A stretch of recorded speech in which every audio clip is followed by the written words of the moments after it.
The words un, uno, and una in Spanish cause confusion among Spanish learners a lot of times.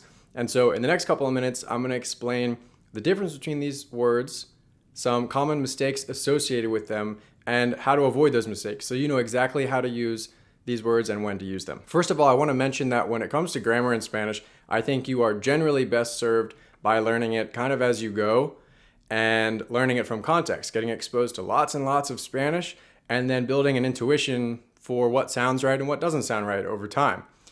But sometimes you just need to have something pointed out to you, and then it becomes really obvious and easy to avoid certain mistakes. And I think that's definitely the case with un, uno, and una. So that's why I want to talk about that today. The first mistake that seems pretty common that I hear a lot of people make is saying uno momento for hold on or wait a minute.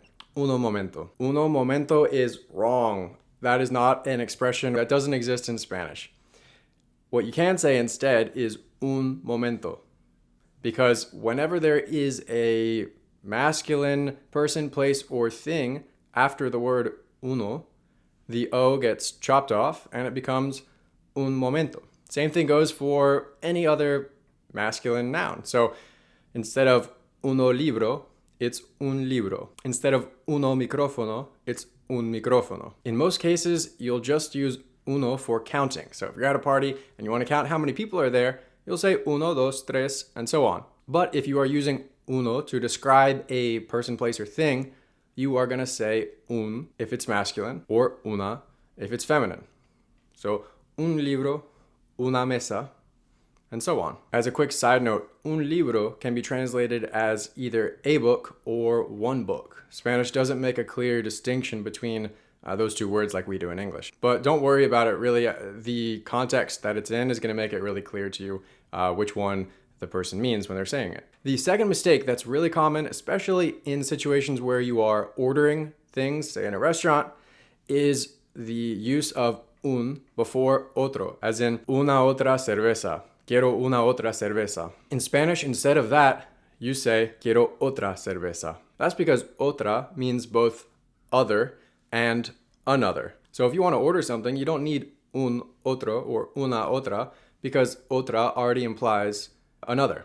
I think this confusion sort of comes from the fact that another in English sounds like two different words.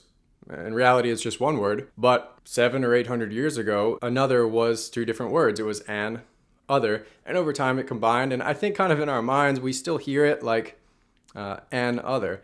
And so when we go to say the word in Spanish, it makes us want to say un otro or una otra, when in reality, otra already says everything that we need it to say. So again, if you are ordering something or you're talking about that you want one more of something, you'll say otra cerveza, another beer, otra ronda, another round, otro postre, I'm going to serve myself another dessert, me voy a servir otro postre.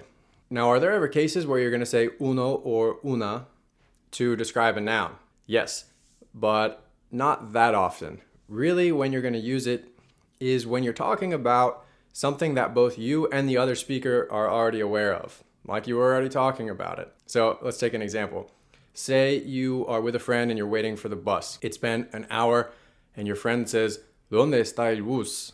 Where is the bus? Llevamos como una hora esperando. We've been waiting for like an hour. And then you see one and you say, Mira, ahora viene uno. Uno, as in one bus. Un bus. Or let's say you are with a friend and you're trying to buy concert tickets online. And your friend says, are there any tickets left? ¿Quedan más entradas para el concierto? And you look and you see that there's just one left. And you'll say, Sí hay, pero solo queda una. Hay entradas, there are tickets, pero solo queda una. There's just one left. In this case, you're saying una because you don't necessarily have to repeat the word entrada, ticket, because it's implied. In the exact same way as we would say there's just one left in English, you don't have to repeat, there's just one ticket left. And lastly, what about UNOS and UNAS?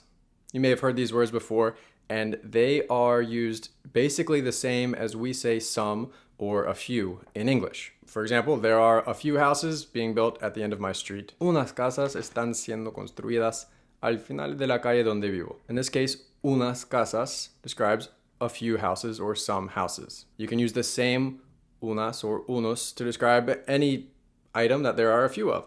Unos lápices, unas ventanas, unas guitarras, unos perros. All right, now I want you to put this into practice by looking around the room where you are. Take a look at any item that you see that you know the name for in Spanish and practice using una, unos, or unas. And if you practice this 5 or 10 or 20 times, looking around at stuff you see, then you'll get the hang of it and you'll really never have to think about it again. All right, I hope this was helpful. If you want more tips just like this one to improve your Spanish and speak confident conversational Spanish faster, don't forget to subscribe.